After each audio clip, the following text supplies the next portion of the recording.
Bienvenue aux actualités consacrées à la revue de votre quotidien national L'Essor en ce mardi 24 octobre 2024. À la une.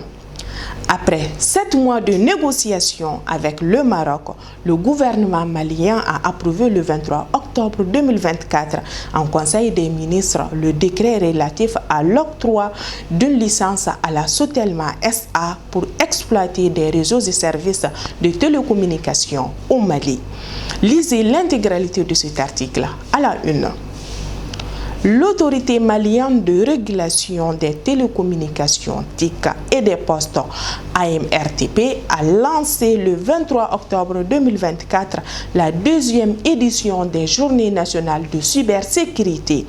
Cet événement se tient du 21 au 25 octobre 2024 au CICB sur le renforcement de la souveraineté numérique au Mali. Plus de détails en page 3. À la même page, un grand événement de cette journée du mercredi a été l'annonce faite par la Direction de l'information et des relations publiques des armées, la DIRPA, sur la neutralisation de plusieurs combattants terroristes. En plus de cet exploit, les forces armées maliennes ont saisi du matériel de guerre dans différentes localités.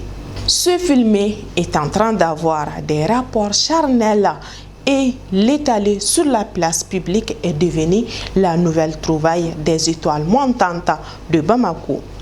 Ainsi, plusieurs groupes WhatsApp sont créés et animés par des jeunes filles dévergondées qui s'adonnent publiquement à la déviance sexuelle. Notre reporter Maïmouna Sow révèle les pratiques de ce réseau. Retrouvez l'intégralité de cette enquête réalisée par Maïmouna Sow sur notre site web les www.lessor.ml. Page sport. Le 21 octobre 2024, le VFB Stuttgart de notre compatriote El Bilal Touré a réalisé un exploit remarquable en allant s'imposer 1-0 sur le terrain de la Juventus au compte de la 3e journée de la phase de poule de la Ligue des champions d'Europe. Retrouvez l'intégralité de cet article dans notre rubrique Nos expatriés à la page 8. Et on arrive au terme de cette présentation.